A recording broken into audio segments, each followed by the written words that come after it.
Momodora, Reverie Under the Moonlight, was a very underrated action-adventure game released a few years ago, and it's one that for the people who played, you either really enjoyed it, or you just really hate it for its difficulty. But I was on the enjoy it side and was eagerly looking forward to the developer's next take on the formula. And with Minoria here, there have been several changes made to the design and overall aesthetics, and it unfortunately didn't pull me in as well as the last game. But the story is that we play as this battle nun here, who has been sent to a mysterious town that is under attack by witches in order to save a princess.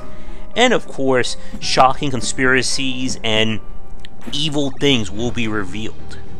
Now, the general gameplay of Minoria, like the last game, is a focus on action with very light Metroidvania aspects to it. You have your basic weapon, which you'll be able to find additional ones as you play, and you'll be able to unlock new abilities that mainly involve additional ways of getting around, such as a double jump, a dash, all the good Metroidvania staples. In terms of the basic items, if you look in the upper left hand corner, you'll see where it says the incense. And incense comes in a variety of ways. You can have several ones equipped, both active and passives, and they're essentially designed to give you varying abilities, recovery items, and other unique twists. Now, with that said though, a major part of what made Momodora so polarizing was the difficulty. This was a game where enemies routinely did massive amounts of damage to you just by touching their hitbox, let alone you actually get hit by their attacks. And playing the game on the absolute highest difficulty basically meant that you were one hit away from dying almost at any point in the play. And Minoria definitely follows that example. As you'll see over the course of this footage, enemy attacks will routinely do anywhere from half to 3/4 of my total life bar. Now, unlike the last game, which offered you health ups as you played, Minoria goes for a very basic leveling system. Killing enemies grant you experience, level up, and you'll gain a very small smidget of health to your total. Not really enough to be a huge deal, but may allow you to take an extra hit before you die. Now, if you die, you return back to the previous checkpoint, and the game scatters around save points all around the areas. Now, the gameplay or the game world itself is linear. While many areas will have different paths to go and so on and so forth, the overall path of the game is going to be going from specific area to specific area, watch a cutscene, get into a fight, and you name it. Now, the big changes Minoria brings to the formula are where I think it's going to maybe either win or lose fans. First off, as you've seen with the footage so far, the game goes for kind of like a faux 2.5D in terms of its aesthetic. The previous game was all 2D pixel art.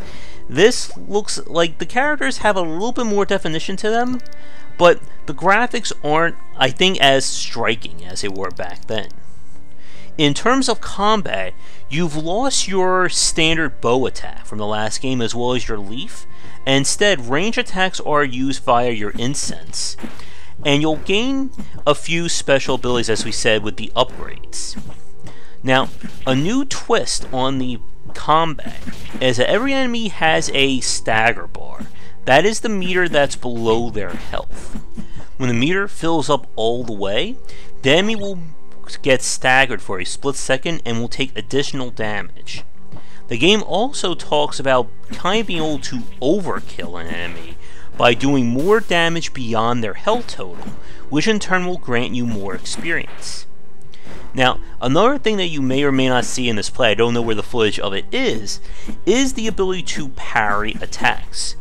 By tapping the dodge button while staying still, your character will do a split-second parry animation. If you parry an attack, it will nullify the damage, and it will stun the enemy for a split second, and sometimes will open them up towards a counterattack or fill their stagger bar higher. With that said though, you cannot use the parry on larger enemies, such as the kind of like the massive ones. And I don't think certain bosses are staggerable as well. Now, with that said, the basics of the Momodora design are here in Minoria, but my problem is that I feel like some of the better parts of that game are missing in this one. And some of it I feel has to do with the change to the aesthetic and overall pacing of the game. Now, with that said though, if you are a fan of the developer and this kind of design, I think you're going to still enjoy it, but this is one of those cases where I think some of my problems are more on the devil is in the details kind of category. So we're going to do a quick shout out to our current Game Wisdom supporters and Patreon pledges, and when we come back, we're going to talk a little bit more about these issues. And now for a quick thank you to our current Game Wisdom sponsors and Patreon supporters. And if you'd like to continue the discussion on game design, be sure to check out our Discord channel, linked down below. When it comes to Minoria and Momodora, a major part of those games were the challenging boss fights. In Momodora, one of the interesting rewards was the fact that if you could beat a boss without taking any damage whatsoever, you would be rewarded with a free special item. And this not only rewarded players for mastery, but it also gave them that feeling of accomplishment. And especially the challenge of the fact that every boss was different in its own pattern. With Minoria, the move to this almost 2.5D style, I feel hurts some of the technical aspects or some of the mastery of the franchise. With 2.5D here, it's a lot harder, I feel, to read attack animations and see what's going on with the enemy compared to Momodora.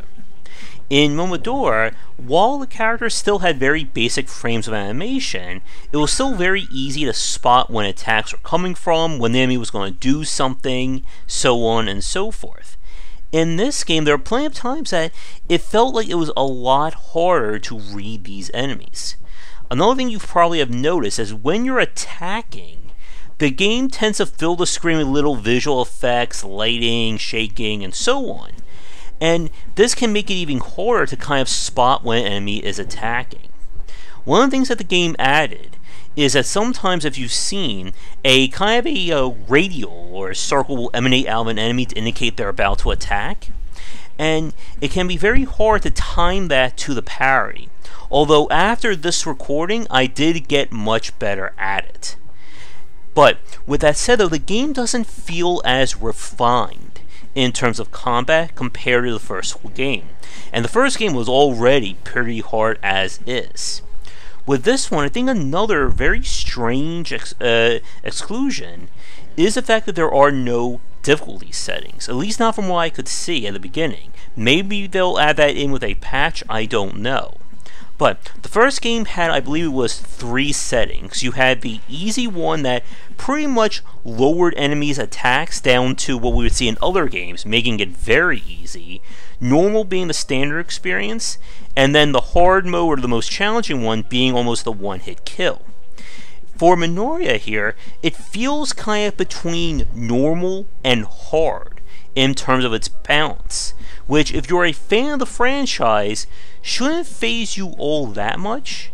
But if you're somebody new jumping into this game for the first time, expect to have a lot of frustration in terms of normal enemies just almost one-shotting you in a lot of cases. And I felt the bosses here, due to the whole stagger inclusion, became a little too damage spongy for their own good. In the first game, bosses did take lots of hits, but clever players found ways to get around that. And I didn't find too many of those in this one. Another point is that the levels themselves generally don't really have a sense of personality to them.